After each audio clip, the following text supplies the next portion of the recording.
and Oddworld.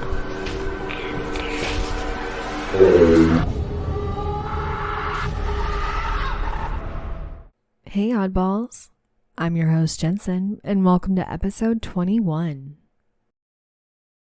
Well, hello guys.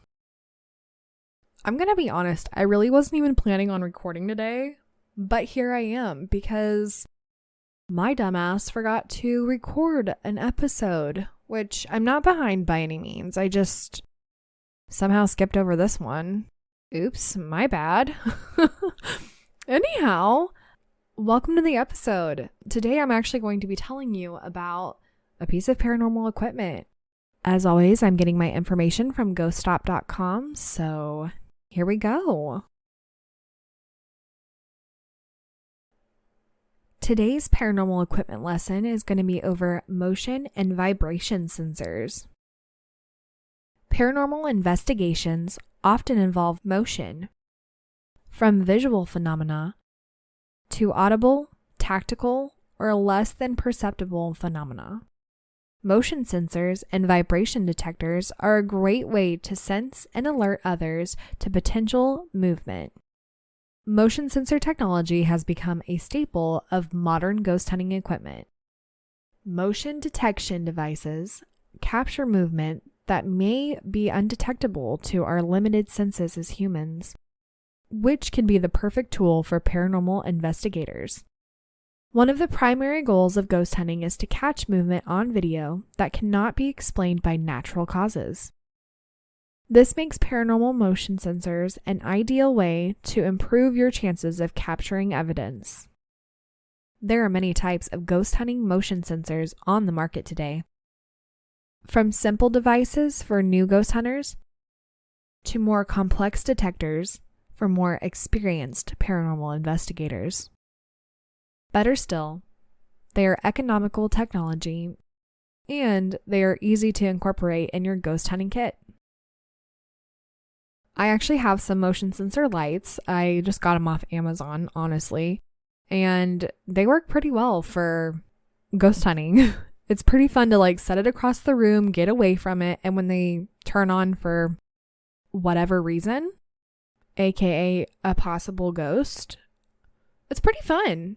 And there are these new, they're kind of like cat toy balls, and they light up. They're little motion balls. Honestly, this girl that I watch, Lindsay Paranormal, she has them, and she's the first person that I've seen use these little basically cat balls, but they do have them on Ghost Stop. They are called Motion Light Ball, but they just remind me of toy cat balls. But anyhow, I really want to get some of those because those are pretty cool too.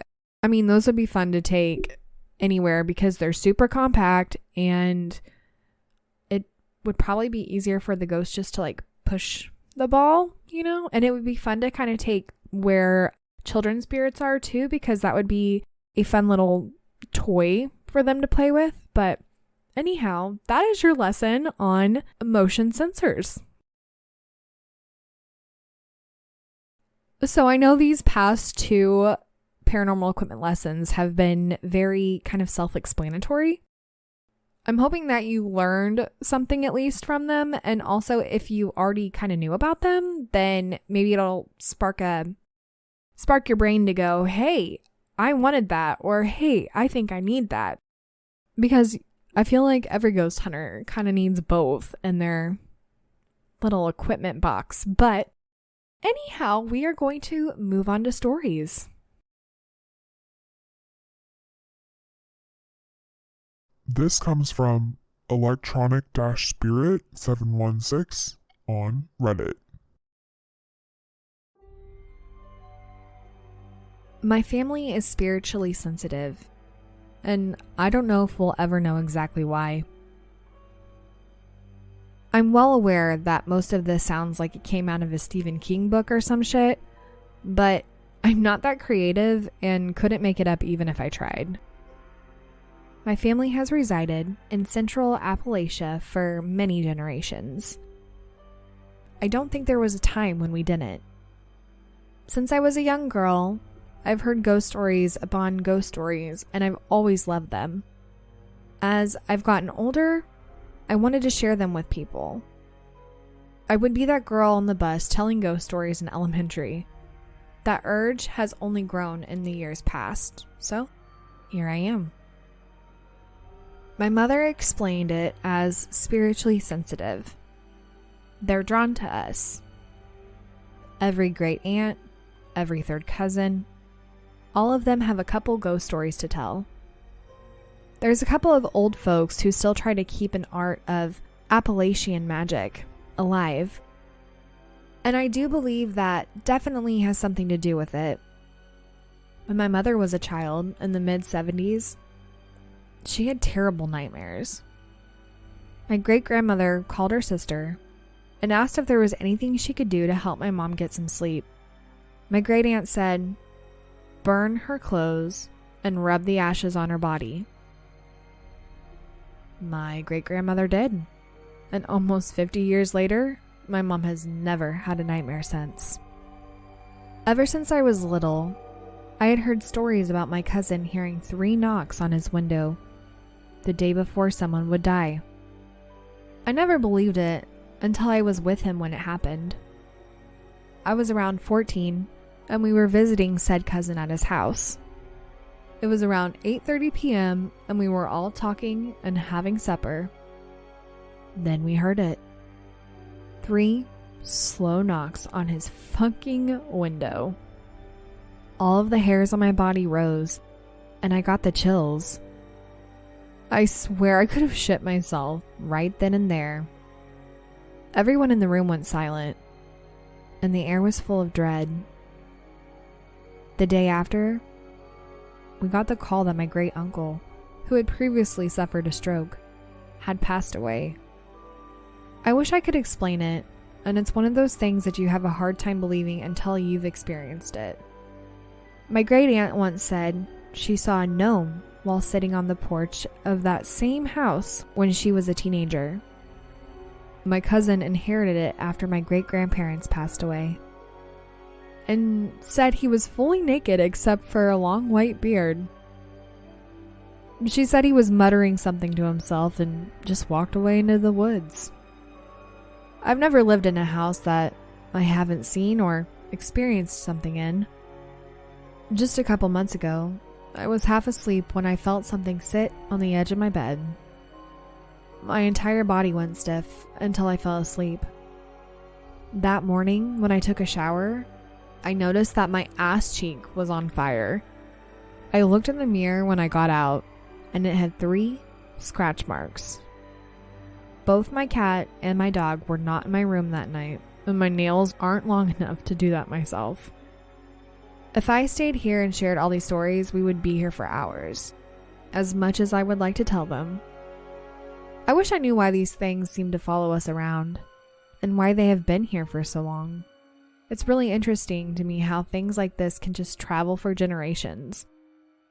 Maybe one day I'll do some insight on it, but for now, all I can do is tell my stories and hope some of you enjoy them. All right. I think it's really interesting. It sounds like, yeah, I would say spiritually sensitive, but also maybe a little witchcraft in there. And I don't know, maybe fairies or something. I have no idea. It sounds like a mixture of a lot of stuff, truthfully. And honestly, I'm here for it. But we are going to go ahead and move on to the next story. This comes from Babyteethwoof on Reddit. My friend and I were walking my dog through the woods trails next to a haunted house. We bring him here every morning and evening. It's very popular, and there are always people, dogs, and activities going on out there. Tonight, when we were walking through the main normal trail, it got very warm out of nowhere, and we started feeling all weird and disoriented. We left right when it happened, but it stayed warm and fuzzy the whole time until we left the woods. Any thoughts?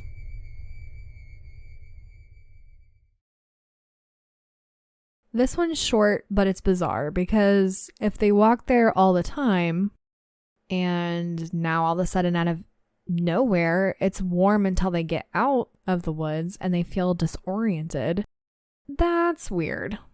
And if any of you have any idea of what it could be, let me know. And if you have any similar experiences, let me know, because it's kind of bizarre. But I hope you enjoyed today's episode. And well, it's an odd world after all. Oddballs, go follow us on It's an Odd World After All podcast on Instagram and Facebook.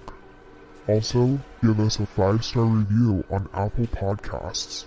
If you have a story you would like to share, email us at itsanOddWorldAfterAll@gmail.com or message us on one of our social platforms. Don't forget to share us with your family and friends. And check out our website, itsanOddWorldAfterAll.com.